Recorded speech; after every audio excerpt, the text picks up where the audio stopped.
Hello and welcome to all our viewers in Nigeria and around the world to News Cycle on Global Television, coming to you live from the nation's capital, Abuja.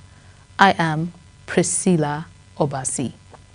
A quick reminder that Global Television is on DSTV channel 365 and StarTimes channel 276. Now the news in detail. Vice President Kashim Shettima says Nigeria will consider backing Congo's candidate for the UNESCO Director General post following a diplomatic visit from Prime Minister Anatole Colinet Makosso. The Congolese Prime Minister, who met Shettima at the presidential villa in Abuja, formally presented Firmin Edward Matoko, a seasoned UNESCO official with over 30 years of experience as Congo's nominee. Shettima, speaking on behalf of President Tinubu, said the request and President Denis Sassou Nguesso's message will be duly relayed to Nigerian leader while reaffirming Nigeria's commitment to African cooperation and regional peace. The Independent National Electoral Commission (INEC) has announced that the 2025 Continuous Voters Registration (CVR) exercise will begin nationwide on August 18, 2025, with online pre-registration preceding in-person enrollment. INEC Chairman Professor Mahmood Yakubu made the announcement during a courtesy visit with the National Orientation Agency, confirming the registration drive aligns with preparations for the 2027 general elections. The Commission's chairman urged Nigerians to register early to ensure broad electoral participation.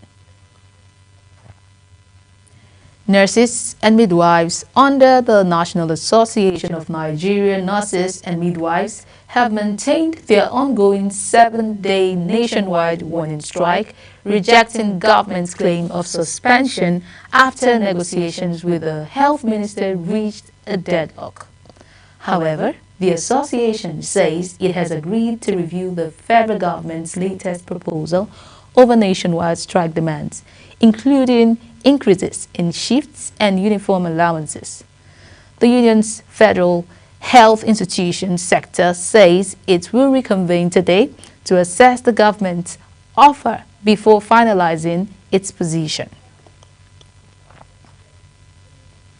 The Nigerian Immigration Service (NIS) has issued an advisory urging Nigerian travelers to strictly adhere to visa purposes when using United States visas after concerns were raised by U.S. authorities over visa misuse. The government cautioned that violating visa terms such as overstaying or engaging in undocumented activities could result in deportation, visa revocation, or bans.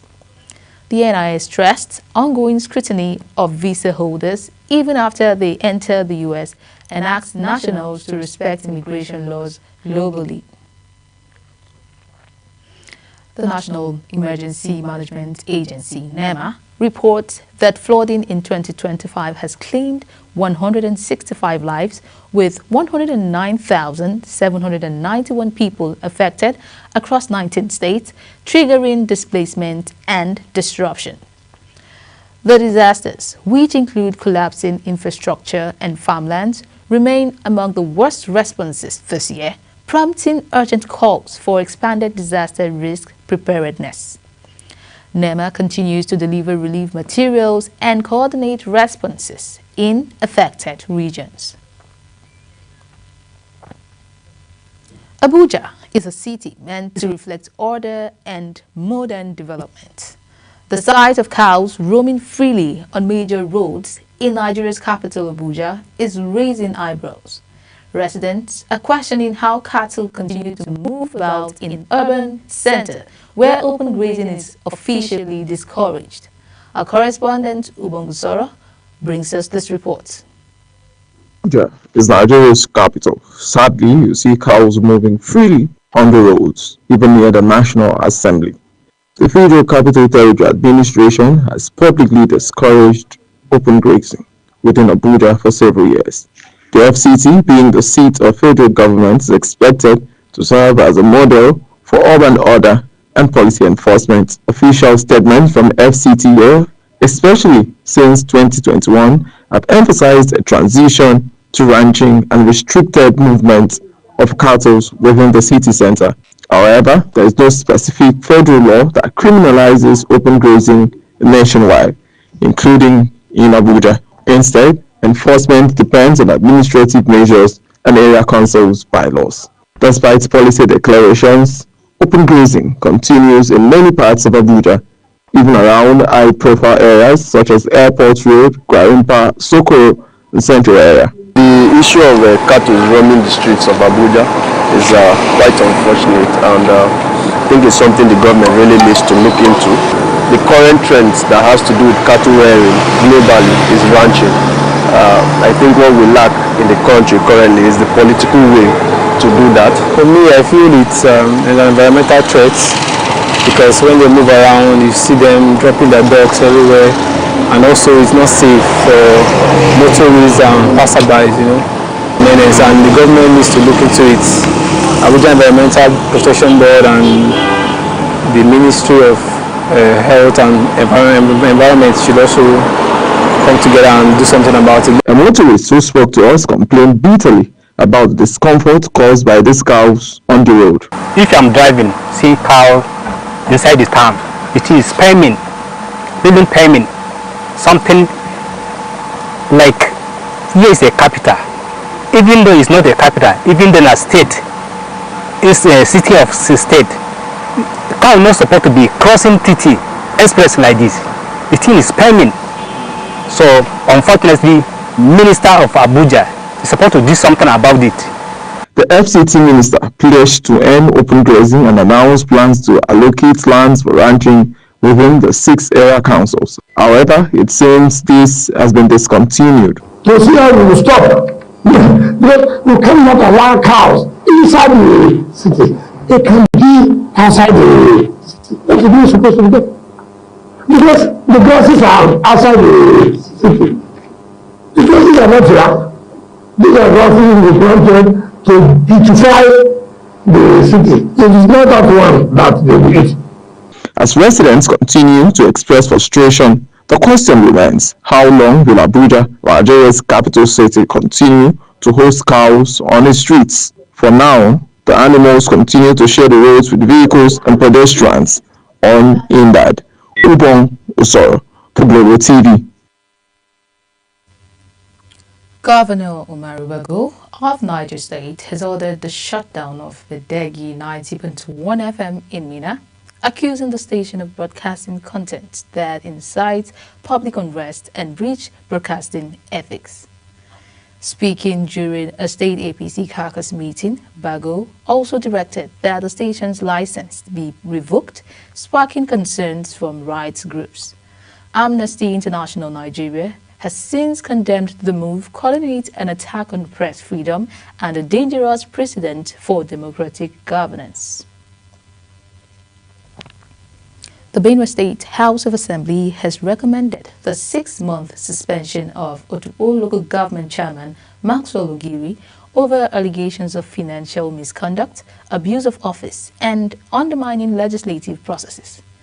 Speaker Hyacinth Alduna Dajo stated that the recommendation followed widespread concerns over misappropriation of funds, council dissolution, and intimidation of lawmakers. A 5-member investigative panel has also been asked to probe the allegations further. Moving on, the House of Representatives is pushing for the establishment of new technical and vocational colleges across the country as part of efforts to tackle Nigeria's high youth unemployment. Lawmakers saying equipping young people with practical skill is crucial to addressing the mismatch between education and the job market. National Assembly correspondent Anita Patrick brings us more. At a public hearing in Abuja, the House Committee on Federal Polytechnic and Higher Technical Education emphasized the need for innovative strategies to empower young Nigerians. Chairman of the committee, Fred Lagunda, says The goal is to equip youths with hands-on training, technical expertise, and entrepreneurial skills that match today's workforce demands. The hearing focused on 3 bills: the proposed Federal College of Entrepreneurship and Skills Acquisition in Zaki Biam, Benue State, the National Institute for Technical and Vocational Education in Borogo, Bauchi State, and the Federal Vocational and Skills Acquisition College in Ilaro, Ogun State. Lagonda says these institutions will promote self-reliance and economic growth by producing skilled technicians and mid-level professionals.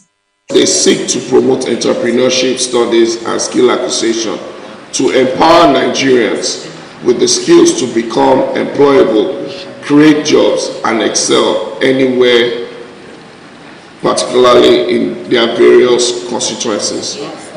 Declaring the hearing open, Speaker of the House, Tajuddin Abbas, represented by Awalu Gwandabe, says over 55% of Nigerian youths are unemployed or underemployed, largely due to a disconnect between formal education and the labor market.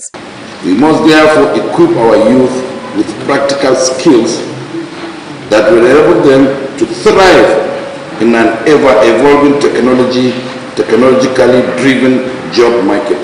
The House says the bills align with its legislative agenda and will improve access to quality technical education nationwide.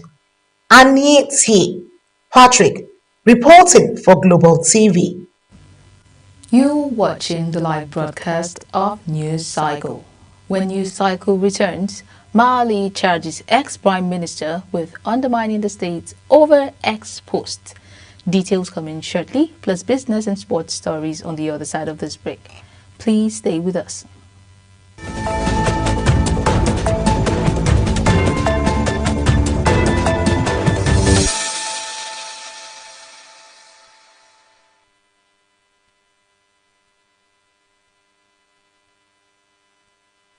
Thank you very much for staying with us. If you are just tuning in, this is News Cycle on Global Television. Now we go to the business news. The Speaker of House of Representatives, Tajuddin Abbas, says the compressed natural gas policy is central to Nigeria's energy transition agenda. Speaking at an investigative hearing in Abuja, the House raised critical questions on the pace, safety, and impact of the compressed natural gas policy rollout. Our correspondent Anita Patrick brings us more. The Speaker of the House of Representatives, Tajuddin Abbas, says Nigeria's compressed natural gas policy is not just about clean energy, but a pathway to energy security and economic diversification.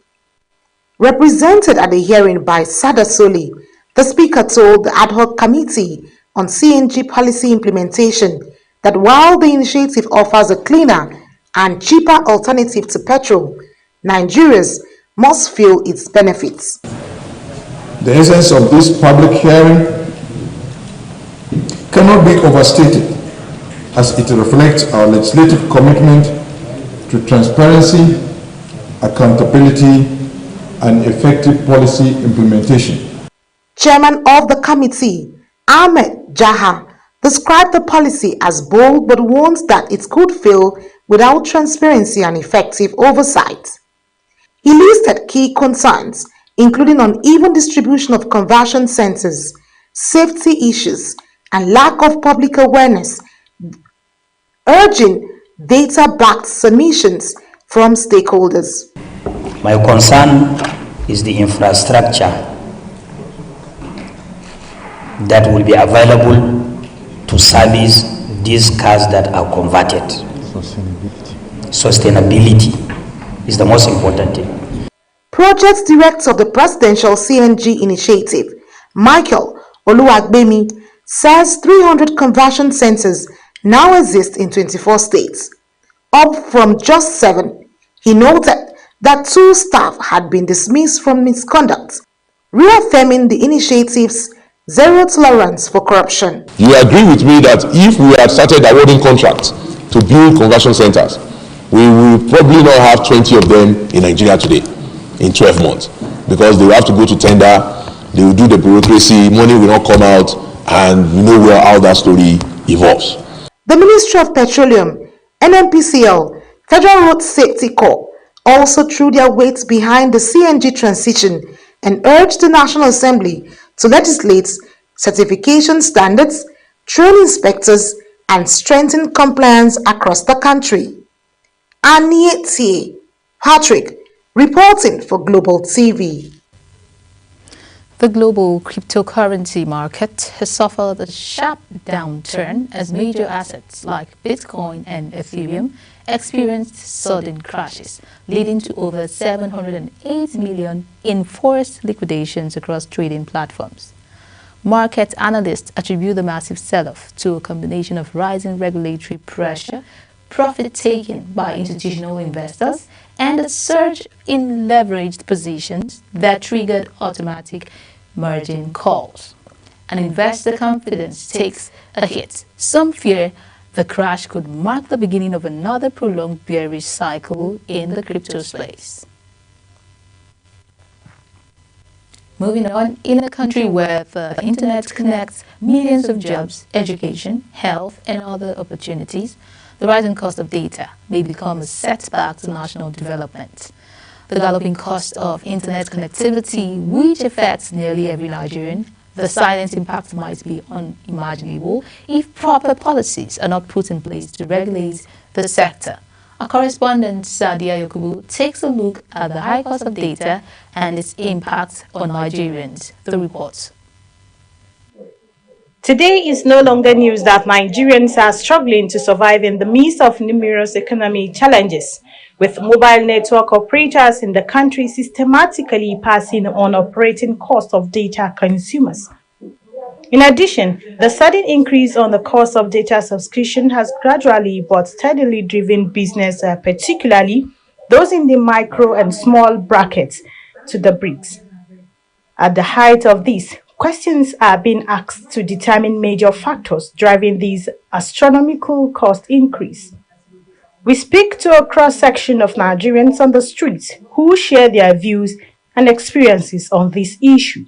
See, it's not easy for us. So, like 2 years back or 3 years back, when I use data, they enjoy the data. If you even buy like 5,000, you go use and they do watch YouTube, watch this. But now, just like I said, that they use straw. They suck the data. Telecommunications operators recently made a strong case for an upward review of tariff cutting across calls, text messaging, and internet data services.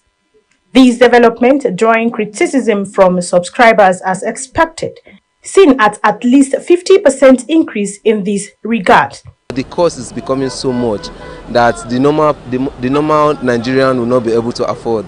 Please, the government should help us reduce it, and I think by that way, most little business that is trying to come up can go up. Apparently, access to affordable internet is directly linked to economic growth, education, as well as success to robust healthcare services. It is often said that when people cannot afford data, they may not also be able to access knowledge, find remotely work, or sell online. As the maximum goes, the cost of data is the cost of opportunities. It's crazy, especially when you're using an iPhone. The data finishes on time, but at least on Android it's still manageable. But an iPhone user, no. The digital world is here, but how many Nigerians can truly afford to be part of it? The cost of data isn't just about Naira and Kobo. It's about access, equality, and the future. Let's push for a Nigeria where everyone can connect without going broke. Sadia Yakubu here, Global Television. Now go to the foreign scene where President John Mahama has assured Nigerians, citizens living in Ghana, that they are safe, stating explicitly that there is no room for xenophobia in his country and emphasizing Nigeria-Ghana relations as grounded in shared history and regional solidarity. His assurance, issued amid tension triggered by the recirculation of an old video by a Nigerian resident, was conveyed to President Tinubu via diplomatic channels. Mahama reiterated Ghana's adherence to ECOWAS protocols and warned that any attempts to sow division will not be tolerated. Still on the foreign scene, former Malian Prime Minister Moussa Mara has been charged with undermining state credibility, inciting disorder, and opposing legitimate authority over a July 4 post on X handle expressing solidarity with a jailed opposition figure. Mara comments during and after a prison visit drew the ire of Mali's ruling junta, which was outlawed political parties and clamped down on dissent since seizing power in coup between 2020 and 2021. The 49-year-old, who served briefly as prime minister a decade ago, is set to stand trial on September 29 as critics warn of rising authoritarianism under interim president Assimi Goïta. U.S. President Donald Trump has reportedly ordered the repositioning of American nuclear submarines in response to inflammatory remarks made by ex-Russian President Dmitry Medvedev about U.S. military posture. The move has sparked international alarm and reignited fears of a Cold War-style escalation, especially as the submarine's location suggests increased presence in strategic waters. Critics argue that Trump's action could further complicate already tense U.S.-Russia relations and strain diplomatic back channels aimed at conflict prevention. And now we go to sports. In a notable transfer within the Nigeria Premier Football League (NPFL), midfielder Ebiye Biweribo has completed a move from Bayelsa United to Plateau United ahead of the new season. Sources close to the deal say Biweribo was drawn by Plateau United's more competitive wage structure and ambition to challenge for the title this season. The move marks a significant loss for Bayelsa United, who have relied heavily on the players' midfield prowess in recent campaigns.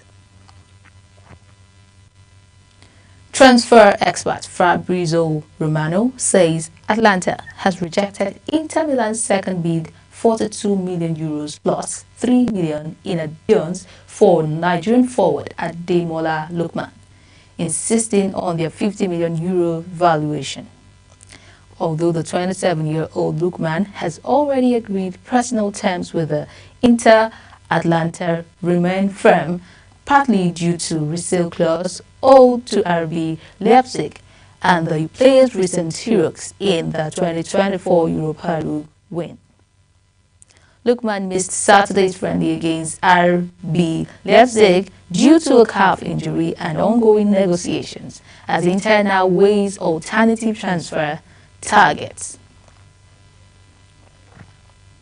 Still in sports, French prosecutors have called for PSG and Morocco defender Achraf Hakimi to stand trial over the alleged rape of a 24-year-old woman in 2023, a charge he firmly denies. Authorities say Hakimi invited the woman to his home in Boulogne-Billancourt while his family was away after the pair reportedly met on Instagram. Despite her refusal to file the formal complaint, prosecutors pressed charges citing evidence of non-consensual advances.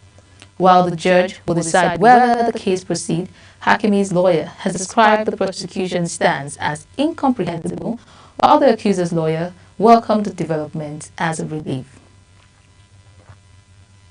And finally in sports, Tottenham Hotspur long-time forward Son Heung-min is set to part ways with the club this summer, ending a stellar 10-year spell that saw him become a fan favorite and one of the Premier League's top scorers. Son wants to move to Major League Soccer despite renewed interest in Saudi Arabia, the MLS and the LAFC, who have been strongly linked to the player, will now accelerate talks with Spurs over Son's transfer. The club and supporters have begun planning a send-off ceremony with tributes pouring in for his loyalty, consistency and professionalism. And that is it on News Cycle. A quick reminder that Global Television is on DSTV channel 365 and StarTimes channel 276. Kindly follow us across all social media platforms now showing on your screen using the handle Global TV NG. I am Priscilla Obasi. Thank you very much for watching. Good evening.